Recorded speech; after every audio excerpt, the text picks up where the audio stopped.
Welcome. In this guide, I'll walk you through how to set up a Proxmox server. First, let's go over what you'll need. For software, you'll need the Proxmox ISO file and a tool to create a bootable USB. If you're on Windows, I recommend using Rufus. It's simple and reliable. Then, for hardware, you can use pretty much any server or PC. Personally, I used an Intel NUC i3 with 16 gigabytes of RAM, and it worked great for years.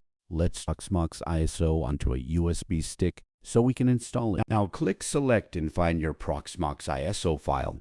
Hit OK for the pop-up, and then hit Start, say yes to erase the drive. This will take some time, so I'm going to speed the video up. Now simply close Rufus and connect the USB to the computer you plan to use for the Proxmox installation. Alright, time to start the installation. Before plugging in the USB and booting from it, we need to check a BIOS setting. Restart your computer and enter the BIOS. Usually delete F2 or F12. If not, check your motherboard manual. Then go to Advanced CPU Configuration or Security. Make sure virtualization is turned on. VTX if you're using Intel. AMD V if you're using AMD. Additionally, ensure that Secure Boot is disabled in the BIOS settings. Just double check that Secure Boot is turned off in the BIOS before continuing. Press F10 to save and exit. Now go ahead and boot from your USB stick. Choose Install Proxmox VE Graphical from the menu. Press Agree to continue. Next, pick the hard drive where you want to install Proxmox.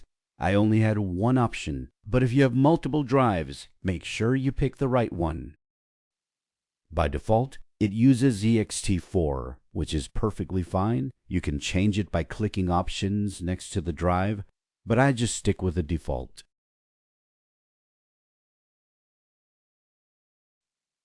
Now set your country, time zone, and keyboard layout.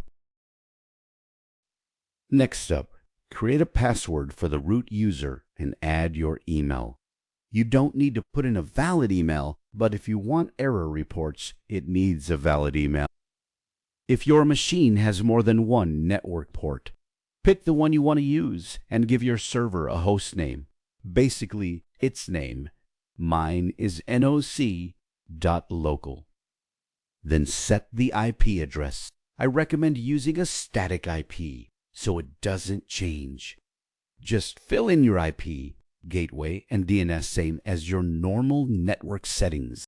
At the bottom, uncheck Automatically Reboot after successful installation. This makes it easier to remove the USB stick. Then click Install. I'm going to speed up the installation process. When it's done, you'll see installation successful. Remove the USB and reboot. After reboot, you can connect to your server through the web interface. Connect to your Proxmox server, click on Advanced, then Proceed. Log in with your username and password.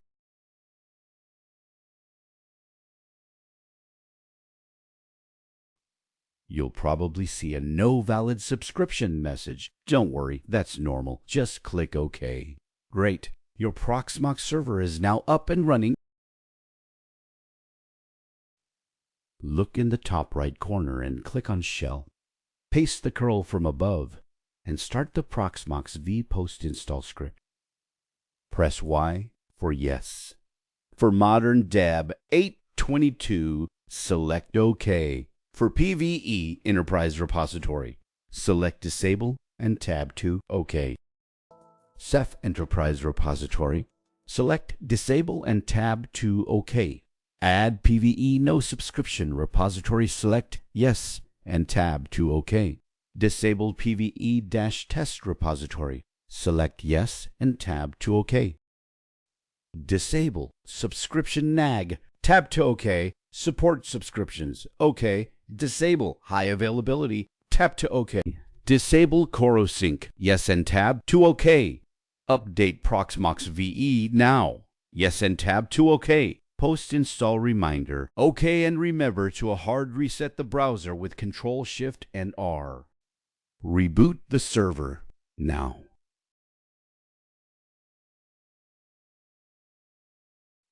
Now we are done setting up the server. If you go to the host and summary, you can see a green checkmark in Proxmox VE updates. Note that we changed from 9.1.1 to 9.1.10.7. How to set up a virtual machine. Before we can make a VM, we need an ISO file to install. Go to Local and select ISO Images and upload the ISO file you want to use. I'm gonna set up a Ubuntu server for this VM. You can do it in two ways. Search for a local file or download a file. I am gonna download it. Open a browser and search for Ubuntu server. Go to the download section and copy the URL. Click on your server and go to Local and select ISO Images. Then click on Download from URL. Paste the URL and click on Query URL. Check the file name and press Download. In the top right corner, hit Create VM. Pick a VM ID, type in a name for your VM, and then click Next. Pick the ISO file you want to use. Pick the machine type. I go with Q35 instead of i440FX because it handles PCIe pass-through and newer hardware better, and set a checkmark in QEU-agent. Select disk and size. I will use 32 GB for this. Set how many CPU cores you want to use. I am going to use 2. Set the memory. I am going to use 4 GB. Then set up the network. If you need to connect to a VLAN, type it in here. Uncheck Start after created and confirm. All set, great job. You should now be able to see your VM right below your server.